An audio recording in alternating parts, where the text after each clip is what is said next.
গাদলার সিজনে সারাক্ষণই টিপ টিপ বৃষ্টি না হয় ঝুম বৃষ্টি চলছে। এর মধ্যে ইচ্ছে হয় একটু আমসত্ত্ব খেতে। তা কি সম্ভব? আসসালামু আলাইকুম দর্শকগণ।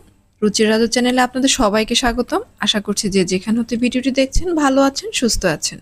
এরকমই গাদলার সিজন কেন? রোদ, বৃষ্টি, ঝুম বৃষ্টি, শীতকাল, গ্রীষ্মকাল সারা বছর জুড়ে কিভাবে আমটা বানিয়ে নগদ নগদ খাবেন তার জন্য একটা সাদামাটা রেসিপি করে দেখাচ্ছি আপনাদের জন্য। কাঁচা আমের সিজনে কাঁচা আমগুলোকে খোসা ছাড়িয়ে ছোট ছোট টুকরো করে ভালোভাবে ধুয়ে তারপর চুলায় বসিয়ে পরিমাণ মতো লবণ আর সামান্য হলুদ দিয়ে জাল দিয়ে যখন এগুলো মোটামুটি সিদ্ধ হয়ে আসবে, লেটকে আসবে, তখন ব্লেন্ডার বা ডালঘুটুনি দিয়ে ম্যাশ করে এভাবে ডিপ ফ্রিজে সংরক্ষণ করতে পারেন সারা বছর জুড়ে।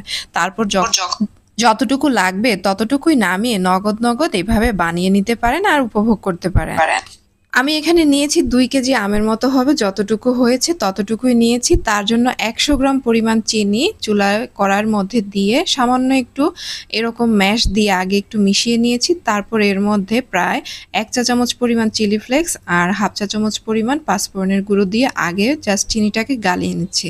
পরবর্তীতে দিলে বা একসাথে দিলে কিন্তু একটু মেশাতে কষ্ট হয়, তাই আগে চিনিটা গালিয়ে নিয়েছি, পরবর্তীতে সম্পূর্ণ মিশ্রণটা এর মধ্যে ঢেলে দিয়েছি। অবশ্যই কাজটা কিন্তু করতে হবে প্রথম থেকে শেষ পর্যন্ত মিডিয়াম টু মিডিয়াম লো হিটে। এই কাজটা যদি একটু হাই হিটে করা হয় তাহলে কিন্তু নিচে দিয়ে তলায় লেগে যায়, কালারটা কিন্তু বেশি কালচে হয়ে যায়, পুড়ে যায়, খেতেও কিন্তু তিতকুটে লাগবে। আর এই জিনিসটার থিকনেসটা যেহেতু অনেক অনেক বেশি, তাই এটা চোখে মুখে ফুটে এসে কিন্তু যে কোনো সময় অ্যাক্সিডেন্ট করতে পারে। তাই একটা ঢাকনা এভাবে আলতো করে দিয়ে রাখলে এই যে দেখতেই পাচ্ছেন ভিডিওতে দেখানো প্রক্রিয়ায় জাস্ট যেগুলো আপনার গায়ে ফুটতো সেগুলো এখন সরার মধ্যে কিন্তু আটকে যাচ্ছে। এবং অবশ্যই কিছুক্ষণ পর পর ঢাকনাটা উঠিয়ে নেড়েচেড়ে দিতে হবে, এবং যখন ঢাকনাটা উঠাবেন তখন চুলার জালটা অবশ্যই একটু কমিয়ে নেবেন, পরবর্তীতে আবার সেট করে দিবেন। ব্যাস ঠান্ডা হয়ে গেলে আপনার এই মিশ্রণটা নর্মাল সেকশনে ফ্রিজে রেখে দিতে পারেন 4-5 দিন পর্যন্ত, এবং যখন রোদ উঠে তখন অল্প অল্প করে 4-5 চামচ করে এভাবে একটা স্টিলের থালের মধ্যে অথবা বাঁশের চালনের মধ্যে দিয়ে দিতে পারেন। তবে এটা দেওয়ার আগে ভালোভাবে ক্লিন করে তার মধ্যে একটু সামান্য সরিষার তেল বা সয়াবিন তেল দিয়ে যদি একটু পোঁচ দিয়ে দেন তাহলে উঠাতে সুবিধা হয় খুবই।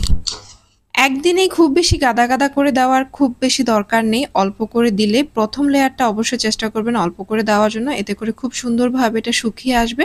পরবর্তীতে 3-4 ধাপে এভাবে আস্তে আস্তে কড়া রোদে শুকিয়ে নেবেন, এবং অবশ্যই একটা পিঠ ভালোভাবে যখন শুকাবে তখন পরবর্তী লেয়ারটা তৈরি করবেন।